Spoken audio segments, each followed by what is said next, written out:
for some of the original readers or hearers of this, they would probably be taken aback, at least, by hearing, why is he talking about women in this whole thing?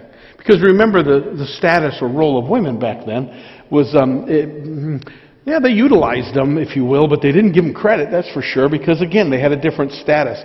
And I get it, we have a long way to go even still with that today in a lot of places, okay? But here, for just women to be mentioned, it was a real shout-out. In one way, if you think about it. Here's these women, there's three of them, Mary cubed, right? And they were, first of all, bravely standing right by Jesus when almost everybody had taken off. Almost everybody else had abandoned him. So they were being very brave.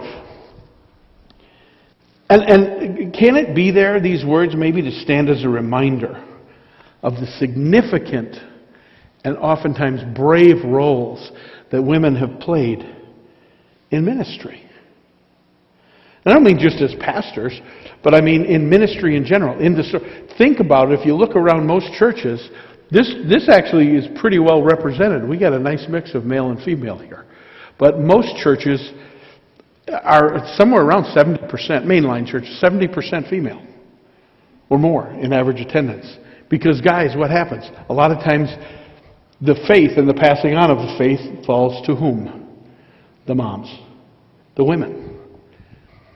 It's significant. It maybe isn't the best way it's supposed to be, but that's what has happened.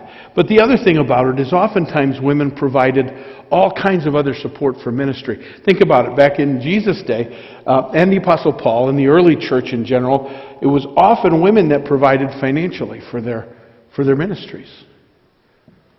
And you can go through the book of Acts and see name after name, female name after female name. They often provided for that.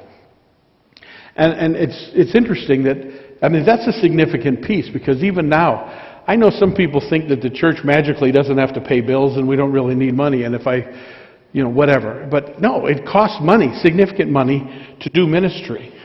The heat, the air conditioning, the lights, those are the ones that are pretty obvious.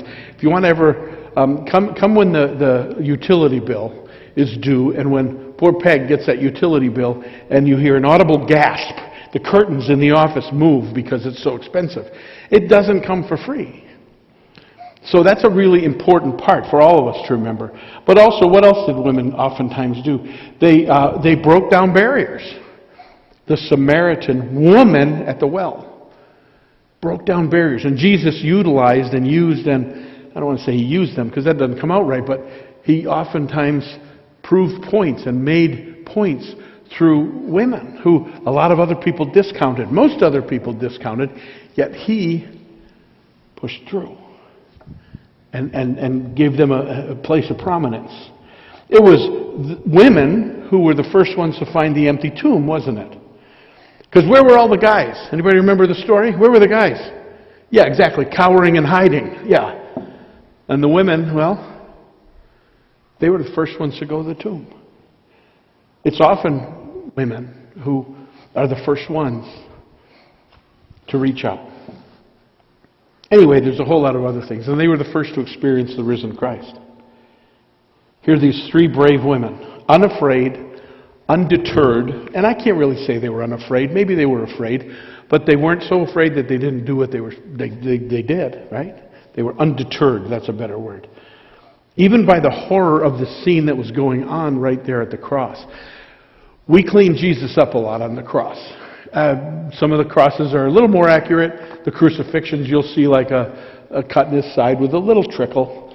Okay, we have a surgeon in the house. You cut that open right there. Is it going to trickle too little? Probably not, right? I mean, it's going to be gross, right? And he was also, in the vernacular, he was tore up. He wasn't just up there all clean and pretty and prim. He was torn up. That, again, didn't deter them. Mothers and moms and women in general, you guys are so much better with the blood and guts. Nurses, my heart goes absolutely out to you. Because I'm an EMT, I see some gross stuff.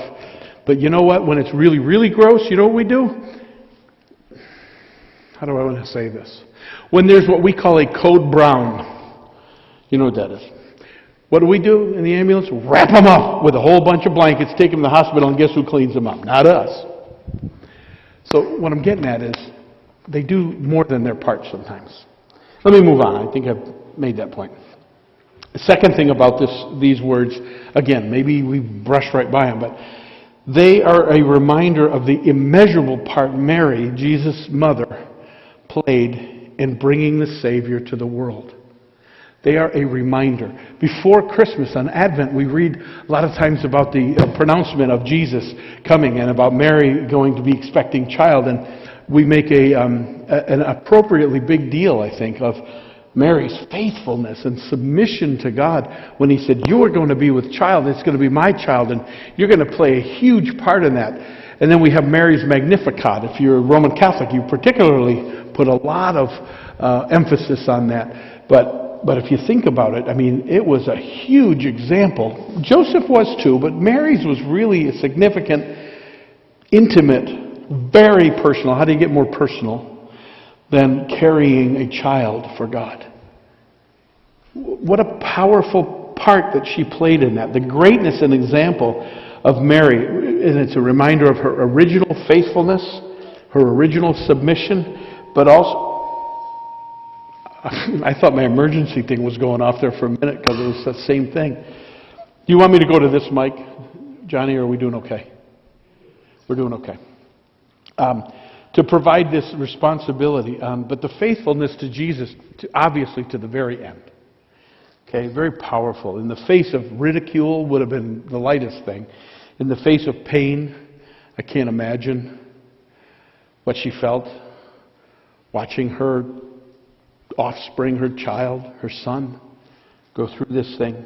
And even in danger. She was in danger being there. Another thing it does is it exhibits Jesus' love and care for his mother.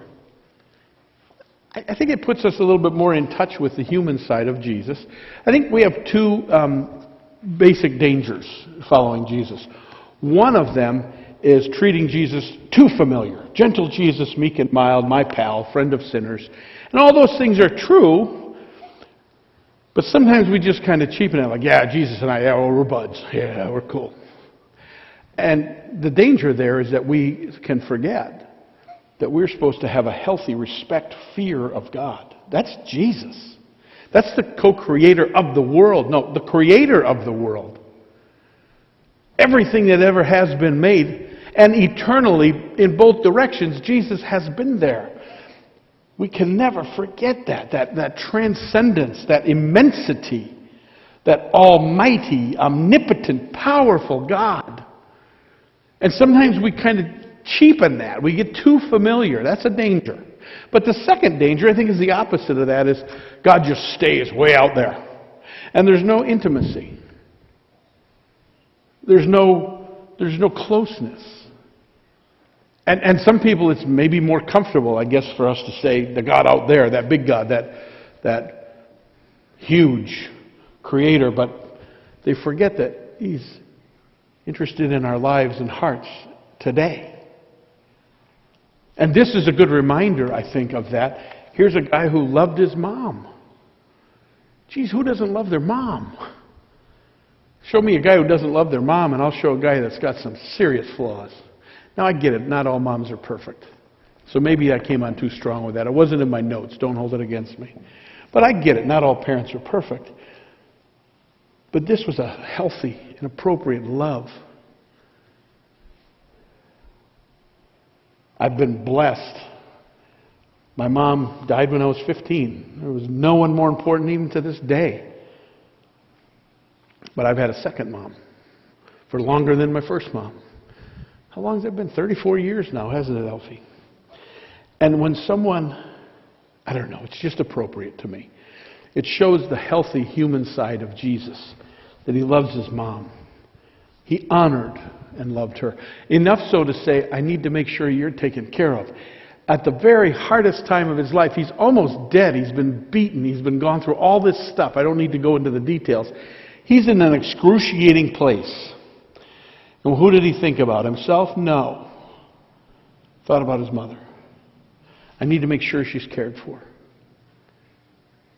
He calls out his closest Well, the beloved disciple. I don't know if I'd say his closest, but that's a piece right there. One of the most powerful scriptures to me of this intimacy of who God is this one, when he cares for his mother, but also when the Last Supper. It says, as they were reclining at the table, Jesus reached out. He reached out to the beloved one, and he took him and he drew him into his own self. He drew him into his breast, and he held him against his breast. This is John the disciple. How much more intimate can that be? Have you ever been held by Jesus? Hugged by Jesus? I think we miss that. A lot of us miss that. Hugged by the Creator of everything, who cares enough. And he did the same thing with his mom in this way. He said to that beloved disciple, take care of her.